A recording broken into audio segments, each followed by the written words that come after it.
Ladies and gentlemen, welcome once again to the Packernet Podcast. I am your host and resident fanalist, as always, Ryan Schlip.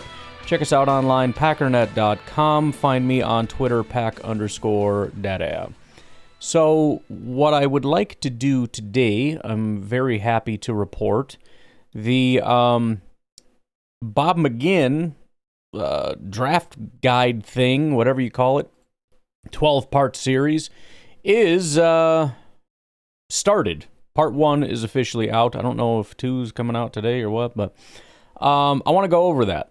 We're going to have to preface this for those that are either new or need a refresher, because going through this sometimes it kind of feels like, what is the point of even doing this? Because it's a very weird thing to be able to peek behind the curtain, because it's so different than the rest of what you find out there in the NFL draft world.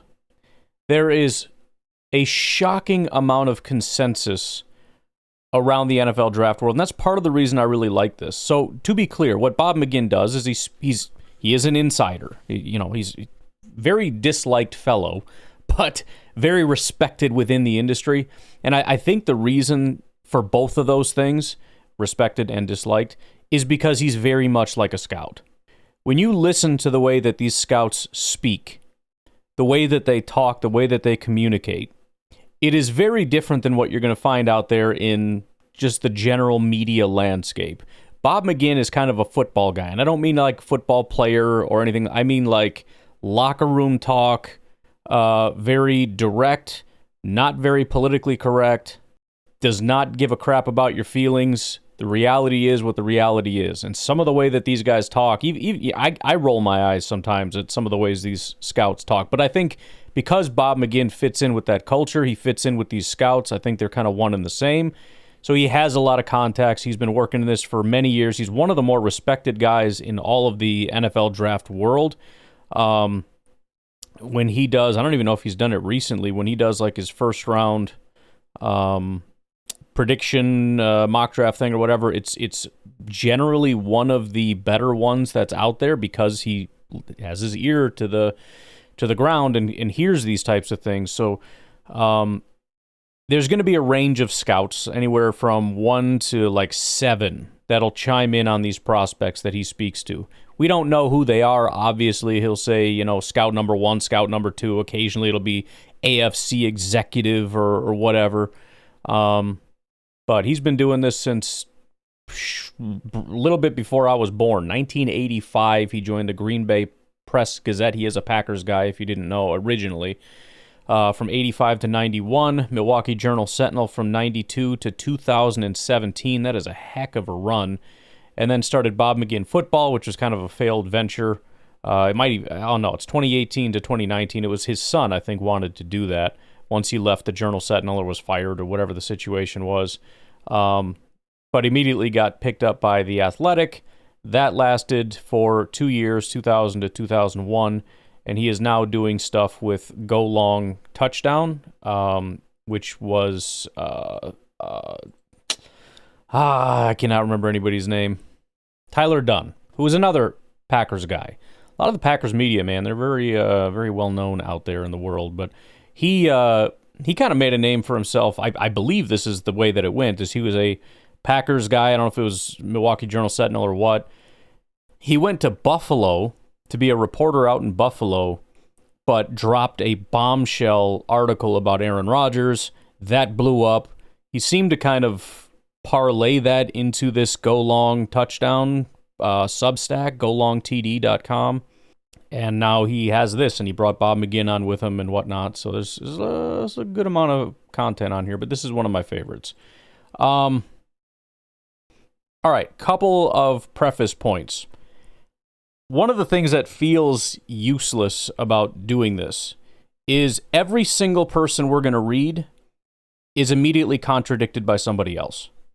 So it's not even a matter necessarily of learning something, because we'll talk about players that, like, again, there's massive consensus. You're going to hear stuff that you've never heard about some of the top prospects from NFL scouts basically saying the guy's a bum, I don't like him. It feels ridiculous, number one, because we're not accustomed to that. there's supposed to be consensus across the board. Everybody agrees. Everybody knows this is the greatest person in the history of the world. And the fact of the matter is, there is some consensus, some broad agreement, presumably, but there's always going to be outliers.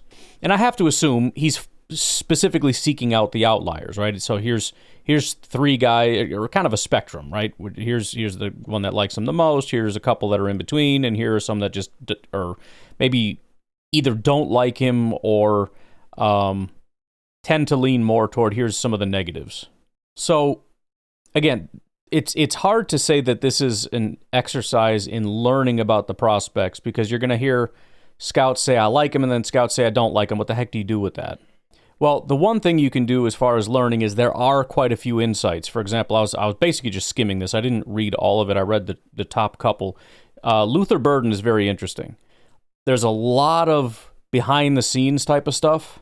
If a player is, for example, lazy, or there's a weird relationship with, their dad is their agent type of thing, which can be kind of weird, or those types of things can come out. So that's good to know. But I think one of my favorite things is just sort of breaking from this idea that everybody knows, and if you think outside of that, you're an idiot. Because these are NFL scouts that very much disagree with you. You got guys that are like lock top 20 type of prospects that most people, they're not going to make it to the Packers, that scouts are saying should not be drafted in the first round. Now, to be clear, a lot of the sort of the later scouts, because it starts off positive and then as you keep reading, it gets more and more negative. At least that's how he's always done it in the past. A lot of the more negative ones, depending on which prospects, let's say it's the top or top three or whatever, probably are going to be incorrect. Not necessarily that they're going to be good or bad football players. That remains to be seen. But they're probably going to go early. You know, one of the conflicting points here with this exercise, and one of the things that I've said, which is that there is massive agreement in the NFL, is that we're talking about kind of two different things. There's a lot of individual variance, but across 32 teams and across 500 some odd, 600, 800 prospects, there's broad agreement. So, for example, you might have Tetairoa McMillan. Half the NFL has him as I'm making this up, as a top 10 prospect. Half of the ones that don't have him as like a top 15 prospect.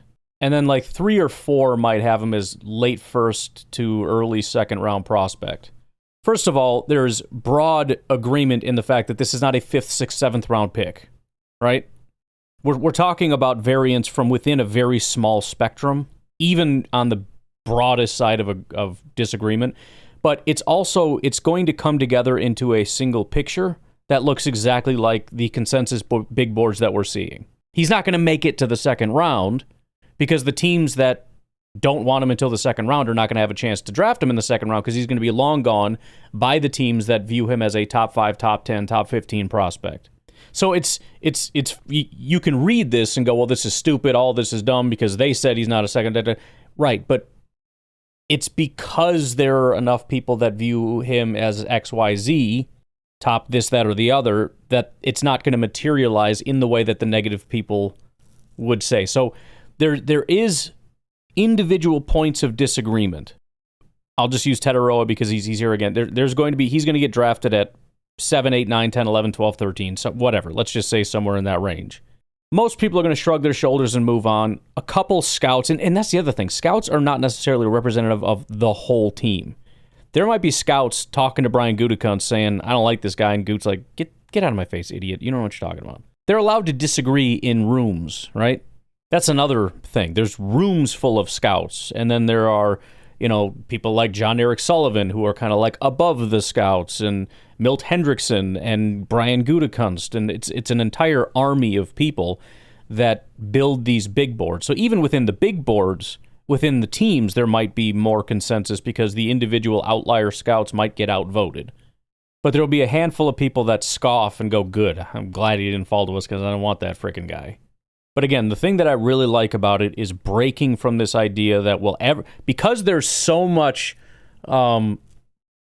inability to think outside the box among the draft community. Not everybody. Some people they'll put out, especially people that are not like the more you get deep into the draft community, the more there's just broad consensus. There's a abject fear of thinking even slightly outside of the box. But you find people that are a little bit more on the outer side, the outer spectrum of things. You'll find some crazy grays, and I love that. Tell me somebody that is broadly seen as a third or fourth round prospect is your favorite receiver. Good. Because a couple things. Number one, that happens all the time. That a third or fourth round, Amon-Ra St. Brown, right? Trey Hendrickson, as we talked about as a pass rusher, was a third round pick. Max Crosby was a third or fourth round pick. There are people who will say that's my favorite prospect, and those people are laughed at by the NFL draft geniuses that are at the top of the whatever hierarchy. We got to break that. There is not complete agreement. The idea that, that guy's definitely not going to fall to us. Even that gets even super dumb when you hear, certain person won't fall to us. Because even within, the top, Daniel Jeremiah or those type of people, they'll do a mock draft and have that person fall past us. So what are you talking about? Especially this year. This year is maybe the worst year ever to say that person won't fall to us. Unless you're talking about, the top 5, you shouldn't be saying that because it's a very weird year, right? You got the Michigan corner with serious injury issues that might cause them to fall. You got, just all kinds of weird stuff. Undersized pass rushers with question marks, and then you got sort of the bigger guys with different kinds of question marks. You got a bunch of different offensive linemen, but you don't really know which one's going to be the one that the NFL likes, and so some of them might end up falling. The wide receivers are super weird. Like I said, even Tetairoa McMillan, he's, some people think you're an idiot if you say he falls outside of the top 10. At the same time, you'll see mock drafts where he'll fall to and beyond the Green Bay Packers, which I've done mock drafts, and it actually makes a good amount of sense, just based on needs. So many teams, for example, need edge rush help or offensive line help, and there's a bunch of them. And why would they take a wide receiver when you got these guys sitting right here? Especially a receiver that is clearly, by most standards, the best in this class. But if you were to stack him up against a lot of other classes, not to say he wouldn't be a first-round pick, but he would not be a top 10 pick. He wouldn't come anywhere near a guy like Marvin Harrison or Malik Nabers. And you got the weird thing with the wide receiver corner thing where they're kind of slot guys. So Luther Burden is likable, right? Some people see him as kind of like a Debo type. But if you primarily see him as a slot guy, how bad do you want him? And same with Jahdae Barron. If you think he can handle the outside, you love Jahdae Barron, you want him to go as early as possible. I would take Jahdae Barron in a second. If he's just a slot guy in your mind, you should not take him in the first round. You should not take a pure slot corner in the first round. That's stupid. Same with Emeka Egbuka. Now, you could say that that's not true. Look at Amon-Ra St. Brown, but do you take Amon-Ra St. Brown off the field when you have 2 wide receivers? I'm talking purely a slot receiver. Like Randall Cobb. Remember when we tried to move Randall Cobb out to the boundary? How much of a disaster that was? Did not work at all. Dude's not built for it. He's a slot guy. Plain and simple. So, bottom line is, it's a very weird year.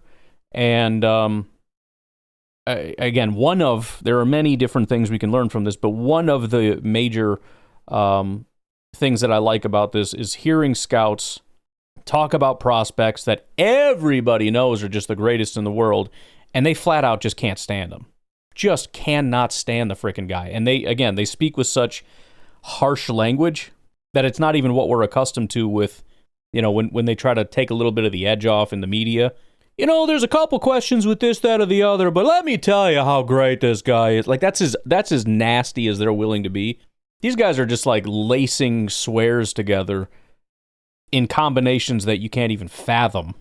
Talking about hyper-talented athletes. Like they just, smack their mother in the face. So, I get a kick out of it. I get excited. I can't wait to add some notes to my my list of notes for these different prospects and whatnot. But that's what we're going to do on the other side of the break. Again, just kind of a little bit of a primer. Wide receiver, if I didn't even say that yet, is the first article. So that's what we'll be doing first. I don't know exactly how this works. If he does top 50 or top 100, it might say at the top of the article. I don't know. But there are 12 that he goes through in depth, and then there are the next 5. And this is, by the way, that's the other thing, is this is his list in order of the top receivers based on what the scouts have to say. So there's going to be a couple things that really stand out as being pretty surprising that are also very different than the consensus big board, which is another thing that we're going to look at. So we will take a break. We'll be right back. All right, so I've tried to break this down into a little bit more bite-sized pieces here, as opposed to just reading out the article. Let me pull up the actual list so I can compare and contrast, but obviously, shouldn't say obviously, but the board here agrees that Tetairoa McMillan is the top guy, and so let's start there. 6'4", 215 pounds, 4'5", 340. Third-year junior from Waimanalo, Hawaii. Attended high school in California. Finished third in the nation with 1,391 receiving yards in 2024. 3-year totals, 213 receptions for 3,423 yards, 16.1 average, 26 touchdowns. He was a 5-star recruit, also played volleyball and basketball in high school. Now we get to the juicy stuff. Positives first. He's a Mike Evans type guy. He'll be like Drake London. He's a big dude that can catch. Pretty good athlete for being so big. He plays big. That's another thing I noticed about these guys. And I think it kind of makes sense because, well, whatever.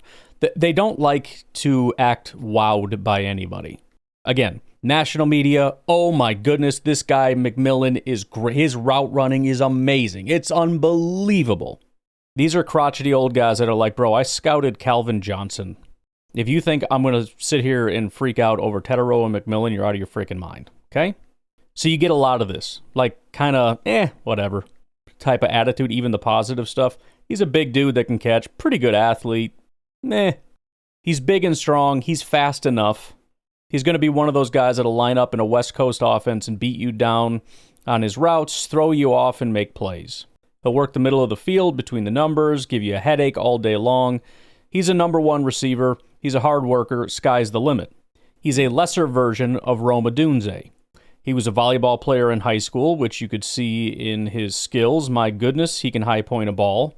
His feet are awesome for a 6'4" dude. He's a real smooth operator. He's slippery and run after the catch, and he's got pretty good speed. Now the negatives. His 2023 film is a lot better than this year. He was in protection mode this year. So in other words, the assumption being made by this particular scout is he knows he's on his way to college and he's just trying to protect himself. There's stuff on film this year that's just gross. The lack of competitiveness is just disturbing at times. Very undisciplined route runner. Not overly physical for a big guy. And then the best note, which guy are you going to get? He's a really immature kid. He's a poster child for this NIL crap. I'm going to say things like crap and stuff instead of the actual word, but you get it. They don't say things like that. They kiss his butt to get him to stay, and then he does whatever he wants.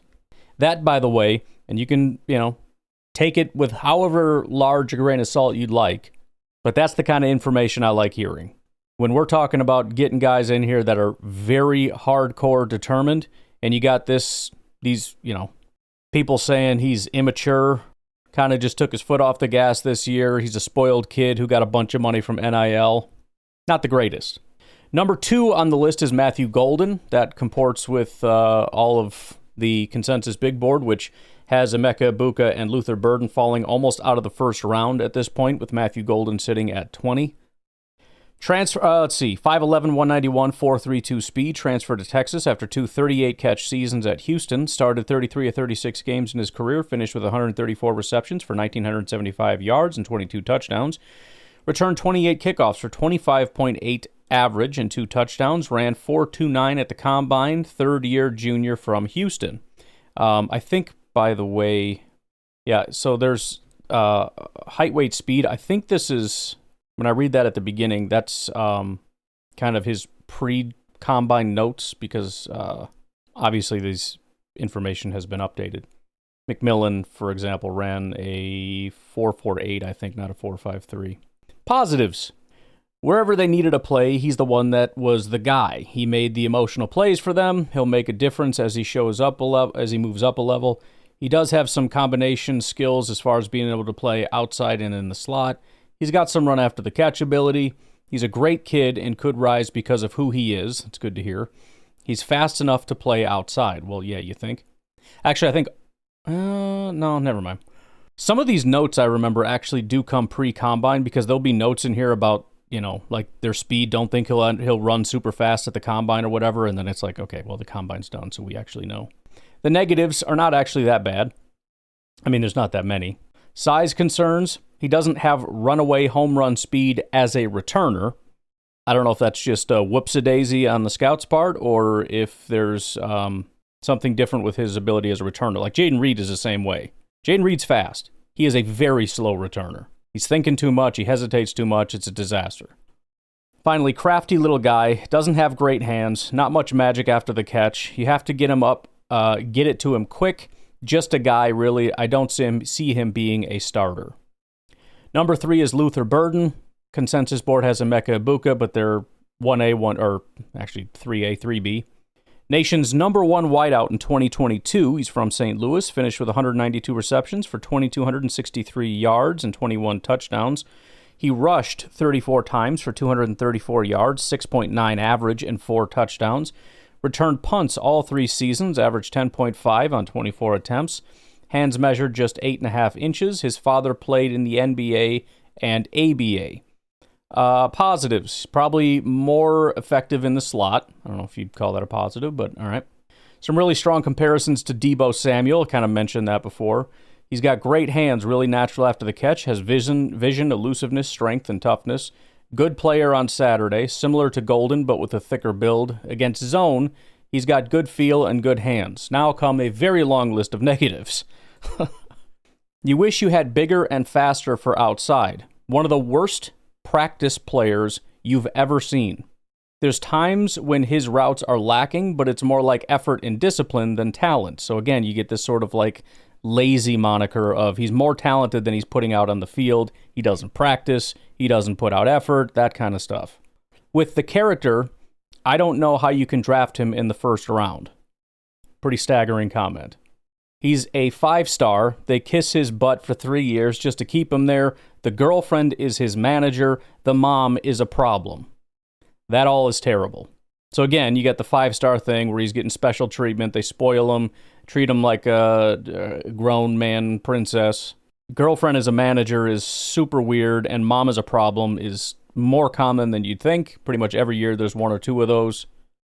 Very annoying, and you probably don't want to deal with it. He's a good player on Saturday, and he's very ordinary Monday through Friday. Again, lack of effort, not good. You're going to have a Sunday player who isn't going to add much to your team the other 5-6 days of the week. He's a shaky first rounder, a little more of a second rounder. They put him in the slot, and they try to throw it to him in these little quick bubble screens, and he gets tackled. Finally, I just don't see him as a starter. So, that is pretty awful. Not only are you concerned that maybe he's just a slot guy, but you have a really bad reputation of a guy that seems to have all the talent in the world, but just doesn't really put forward the effort required. And he's going to get eaten. I mean, listen, the biggest difference between college and the pros for a lot of these guys is just the effort you put in. Very few people are so unbelievably talented that they can just go straight from college into the pros and just continue dominating, right? The top 3 pass rush type guys. A lot of these guys, it comes down to now you're in the NFL, you have to change what you do, how you do it, the speed of the game, the whole 9 yards, and you have to put in a massive amount of effort. That's why coaches and GMs and everybody give them 3 years, because it's 3 years of grinding to try to get to the point of being your full potential. If you're not going to put in the effort, 3 years isn't going to matter. At 4 is Emeka Egbuka, again, just swapping them, but they're basically the same. Played 50 games over 4 seasons, leads Ohio State in career receiving yards with 28.68, 205 receptions, ranks first at Ohio State, 24 touchdown catches, tied for 7th in school history. Career average was 14, average 5.1 on 19 punt returns, and 28.2 on 11 kickoffs. 5-star recruit from Steilacoom, Washington. Positives, he's got really good hands and good instincts. He's got good vision. He's physical with the ball in his hands. He's tough. You can put him in the X or the slot. That's important. You want him as a matchup problem because he's got size and he's physical. He's a solid second rounder. So when you say you can put him in the X or the slot, and again, this is just one person's opinion, now you can start to talk to me about being Amon-Ra St. Brown or Jackson Smith-Njigba. Negatives. He'll never be a number one in the NFL because he's not quite the burner that you want. A lot of number ones that aren't burners. He's just not a speed demon like the guys we've known down through the years. There's no flash to him or anything like that. He's a second or third receiver. I don't think he's a go-to guy. He doesn't make anything wow. He's like Jackson Smith-Njigba, but not as good. He's a slot guy, not very explosive. Good hands, not much run after the catch. He's okay. He's a third guy. After that is when it starts to get really wild. So number 1, 2, 3, 4, 5, 6, 7, 8, 9 on the consensus board. And, you know, they're kind of clumped together. But number 9 on the consensus board is the number 5 on this board, and that is Isaiah Bond out of Texas. Now, I don't know if that's just because these guys are obsessed with speed or what the situation is, but smaller speed guy in Isaiah Bond. Third-year junior, played 2 seasons at Alabama, 65 catches, and 1 for Texas, 34. Finished with 99 receptions for 1,428 yards, 14.4 average, and 10 touchdowns. Led high school team in Buford, Georgia to 3 state titles, 1 state championships in 100 meters and 200 meters. Hands measured just 8.5 inches. Production waned due to ankle injury late in 2024. Some of those are positives and negatives. Positives. Gosh, he's got an incredible skill set. He's really fast and he's athletic. He can win with speed, with quickness. His run after the catch is amazing. Great ball skills. He's a first-round talent. He's not very big, but has big-time speed and athletic ability and good hands. He's tough despite his size. Negatives. Prototypical what you think of in a wide receiver. Just generic boilerplate, selfish diva wide receiver. I don't know, is that a negative? It's borderline positive. I think that's a you can make the case. You wish a guy with his skill set had better overall body of work in terms of production. Combine character and production, and whether he goes there, I don't know. I don't know what that sentence means. Looked like a track guy playing football. Doesn't separate well. Average hands. He's not very good. Not productive at all. And then at number 6, they have Jaden Higgins. Pretty close here. We got 1, 2, 3, 4, 5, 6. Number 7, they have Jaden Higgins. So about the same. They have him listed at 6'4", 215, 4.54. I'm not going to verify it, but there you go. Played 2 seasons at Eastern Kentucky before becoming a Cyclone. At Eastern Kentucky, he had 87 catches for 1,151 yards, 13.2 average, 10 touchdowns. As a Cyclone, 140 catches, 2,166 yards, 15.5 average, and 15 touchdowns. He's from South Miami, Florida. Arm length was 33 and an eighth inches. 40 time was mid-5s, was disappointing. Scouts expected 4.4s. It's not good. Positives. Good athlete with really good hands. He can track and adjust to the ball well. Big catch radius. Has strong hands. Fluid athlete. He can get PIs by extending vertically and closing the cushion. He's a red zone threat for sure with his size. His floor is really good number 2. He's definitely in the second round conversation. He's quarterback friendly, got good hands, big frame, strong, physical. More smooth in his routes, but he can get upfield. I thought he was the most impressive wideout at the Senior Bowl. He moves like a much smaller man. At the Senior Bowl, he showed he could contest catch. Great kid. Negatives. My biggest concern was blocking. He'll get in the way, but he has to develop a more aggressive mentality and physicality. Not really twitchy in the open field. He's a little finesse, disappointing 40 time at the combine. All right, let's take a break. We'll do 7 through 12 plus a couple extra little bonus notes. We will be right back. At number 7, basically we've skipped over Alec Ayomanor and Trey Harris. Number 7, they have Jack Bech. Texas Christian, 6'1", 214. Didn't run a 40. I'm not sure if he did a pro day or will do or whatever. Led all receivers in the Senior Bowl game with 6 catches, 68 yards, and a touchdown. Played first 2 years at LSU, leading the Tigers in receptions as a freshman with 43. In 45 career games, 133 catches for 1,869 yards, 14.1 average, and 13 touchdowns. He's from Lafayette, Louisiana. Played on 3-time state championship basketball team. Brother was killed on Bourbon Street in New Orleans. I forgot about that story. Terrible stuff. Positives, and I can see there's not a lot of negatives, so that's good. I know Jack Bech is a popular guy. I'm a bit of a fan myself. He's a really sound slot receiver. He's a zone guy. Again, I tend to see that as a negative, but he's got football know-how. He'll kind of work his way open through his strength and size. He'll catch everything. He's super competitive. He's a little bit all over the place with his body, but he's a gamer. He's got a big radius, and he goes to get the ball. He's aggressive. He's physical. Reminds me of Cooper Kupp. He's quick as can be. His routes, he just knows exactly where he's going, has good feet and body control. He can make plays when he's outside, too. Negatives, he's not going to separate with speed or quickness.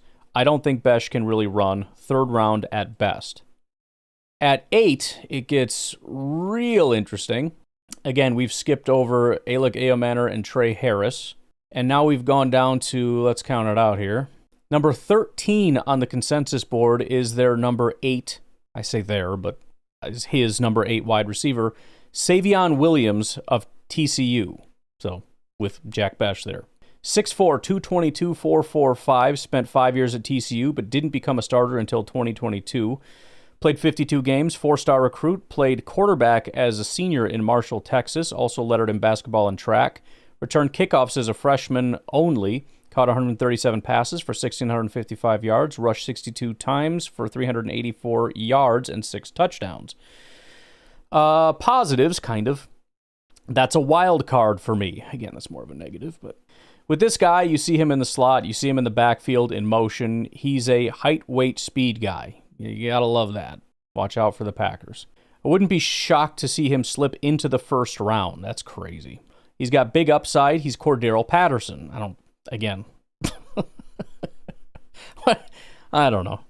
I guess that's big upside, is him becoming Cordero Patterson.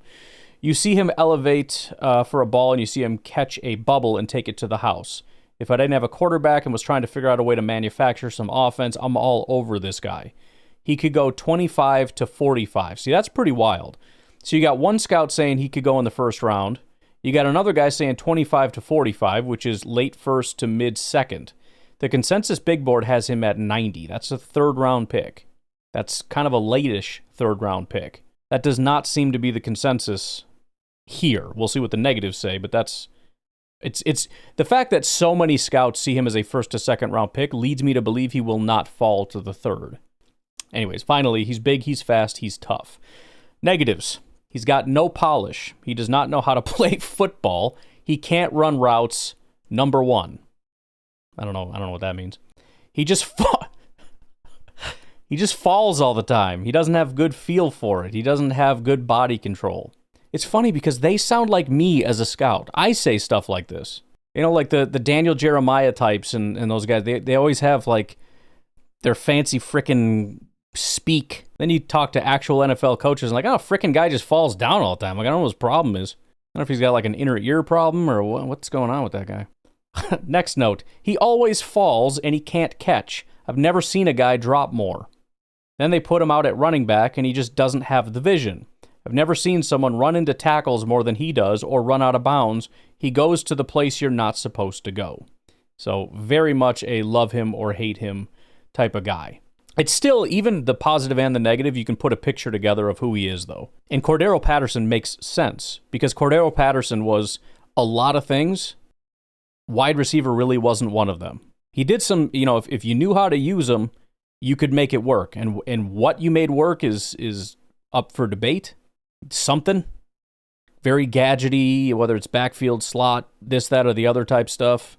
But, do you want to line him up at wide receiver? No. That just sucks. Then, at number 9, they have Jalen Royals. So to be clear, Alec Eomanor, Trey Harris, and Jalen Noel are all higher than Jalen Royals and Savion Williams, who have not gone quite yet. This is number 9. They have him at 6 foot 205, 441. Caught 7 passes in 11 games at Georgia Military Academy in 2021. Didn't catch a pass in 2022 before flourishing in 2023-2024. Caught 71 balls in 2023 for 15 touchdowns, led the country with 7 50-plus yard touchdown receptions. That's wild. 55 receptions in 2024, missed the last 5 games with a foot injury, finished with 126 catches for 1,914 yards and 21 touchdowns from Powder Springs, Georgia. Positives: the best thing he does is catch the football.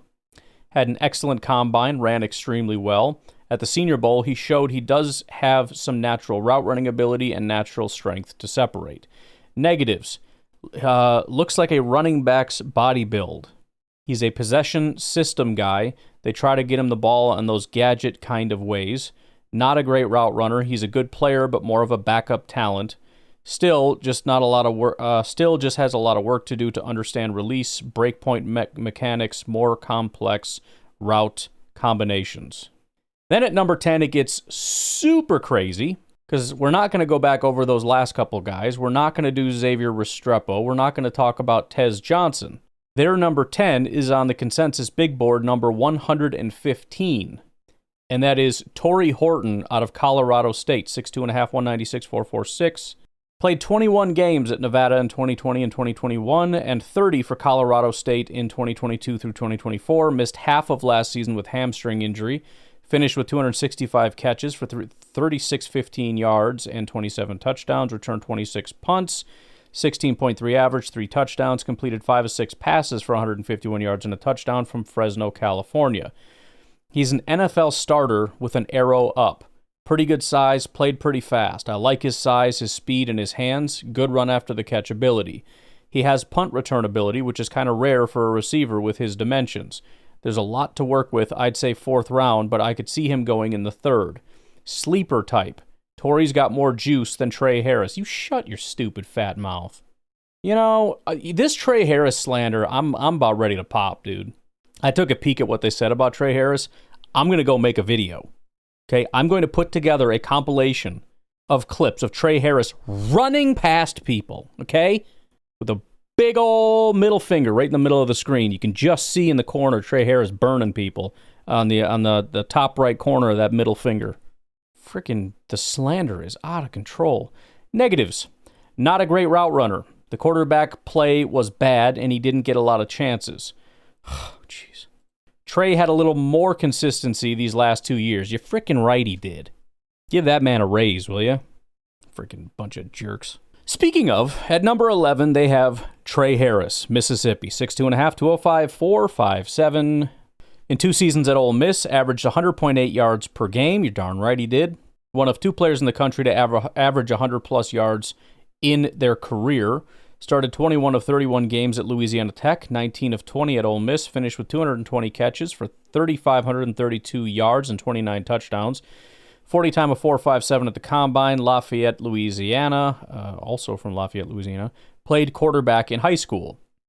Positives: he was at Louisiana Tech. He played his way to a promotion to Ole Miss.